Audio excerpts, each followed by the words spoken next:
Race, literacy, and power. Three concepts that often intertwine with each other, where if given as a whole, it can empower a person, a group, or a people to inherently post themselves as an inferior or superior collective. These are the most significant actors in categorizing those who are the oppressed or the privileged, with race being the largest determining factor. In a rather exclusive society, people of color are often naturally placed under heat of oppression. One artifact that can more than adequately illustrate this phenomenon is the 2017 film Get Out, directed by Jordan Peele. Spoilers ahead on this one. Don't confront my daughter. I'm gonna quit. She'd take care of that for you. How? Hypnosis. I'm good, actually. You ready for this? How bad can it be? So look, I go do my research. Apparently, a whole bunch of brothers been missing in this suburb. But it's cool. Bro, how you not scared of this, man? Good to see another brother around here. Chris was just telling me how he felt much more comfortable with my being here. Get out. Sorry, man. Get out! Yo! Rose, we gotta go. Is everything okay? Rose, the keys. Just get the keys. I don't know where they are. Rose? Sink into the floor. Wait. Sink. Mine is a terrible thing to waste. Terrible thing to waste. Alright guys, we have a little trailer for you there. Hopefully you're interested in the movie now. So I'm going to pass the mic back over to Joshua and we're going to get into this movie review. Get Out focuses on the main character, Chris Washington, a black man and photographer played by Daniel Kaluuya, who was dating Allison Williams' white character Rose Armitage. The premise of the movie surrounds Chris's main discomfort in meeting Rose's parents for the first time, who were presented to be unaware of the fact that Chris is black. But Chris and Rose must stay with them for the rest of the weekend as per Rose's request. During their visit, the dynamics between Rose's parents, Missy and Dean, and Chris were seemingly fine, almost dismissing his paranoia of the white couple acting cold towards him for being black. Call me Dean and you hug me, my man. So how long has this been going on, this thing? However, things start to take a turn for the worse when Chris meets the family's two oddly behaving black servants, Georgina and Walter. We hired Georgina and Walter to help care for my parents. When they died, I couldn't bear to let them go.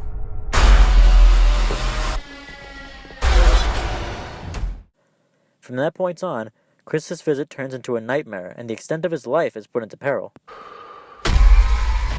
To waste. Terrible thing to waste. As aforementioned, the film was directed by Jordan Peele, an African-American entertainer, who has been known in Hollywood since 2002. His intention was to create a film that can showcase the everyday experience of the black community in a racist, oppressive, and innately stereotype-focused society. In a previous interview, Peele stated that you can ask a white person to see the world through the eyes of a black person for an hour and a half. So it can be assumed that the white population was his main target audience. The fear and the horror and the monster in this movie is something that happens between people. It's a collective monster here. A mind is a terrible thing to waste. In texts such as Thomas Holt's Knowledge is Power, The Struggle for Black Literacy, Sherman Alexi's Superman and Me, and Martin Luther King Jr.'s Letter from a Birmingham Jail. The oppression takes an educational form in Alexi's and Holt's texts, in which poor education for colored people causes their freedom to be impaired. Holt, an educated African American that grew up during the Civil Rights era, discussed the effects of an inadequate or, quote, passive education on people of color. This idea contributes to the same conversation as Get Out, with each discussing white people oppressing people of color. Alexi, a Native American writer, personally received a poor education on a reservation during his childhood. Alexi's texts described his experience in an environment that had racial expectations, which caused the young Native Americans to concede to the expectation of failing in their pursuits of an education. Expectations influencing the minds of colored people is present in the beginning of the film when Chris expresses his belief that Rose's parents are going to be upset that he's black. What? Do they know I'm black? Should they? You might wanna, Mom and Dad, my black boyfriend will be coming up this weekend. I just don't want you to be shocked that he's a black man. This is understandable, as the environment around him, being the U.S., involves societal expectations that include some white people opposing interracial relationships. The era that Martin Luther King Jr. lived in is closely tied to modern events and minds. which are presented in the movie. During the Civil Rights era of the United States, racist police officers abused their power to terrorize people of color, even when they were innocent and not in any way involved in the protests that were occurring at the time. Even today, people notice that African Americans are targeted by the police solely based on their skin color. There's a big chunk of our fellow citizenry that feels as if, because of the color of their skin, they are not being treated the same. Get Out directly references such actions when Chris is targeted by a policeman after the couple called in an accident when they hit a deer.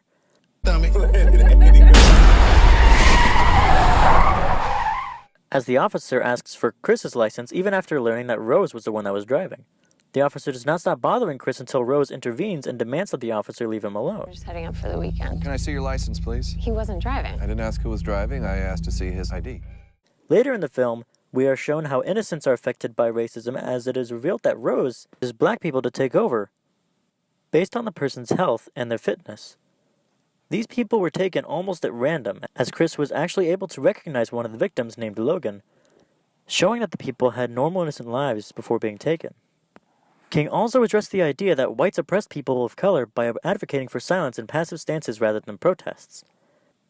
He made his letter as a response to the Alabama clergyman that claimed that he was wrong in his use of demonstrations and that local black people should remain passive. By attempting to silence the protests, the clergyman endorsed the controls of whites over people of color. This idea is extremely prominent in Get Out, as one of its main plot devices, the sunken place, is a direct reference to the silence that is pushed onto black people. Jordan Peele himself even stated in a tweet that the sunken place means we're marginalized. No matter how hard we scream, the system silences us. Today, we see examples of the pressure of silence discussed by Get Out in events that include protests. The protests in Charlottesville resulted in violence due to the tensions between people that opposed and people that supported having a statue in honor of a Confederate soldier. The current President of the United States has openly opposed protests from the NFL in the form of kneeling during the national anthem to protest police brutality. All in all, white Americans silence people of color to maintain control over them. Multiple literary works from people with various backgrounds attest to the oppression of white people. Even our experiences with literacy reveal the influence of racism and its effects through the education that we received at a young age. Get Out adds to the conversation of race with displays of police racism, the effects of racism on innocent bystanders, and the struggle to resist the pressure from white people to remain silent on issues that can be protested.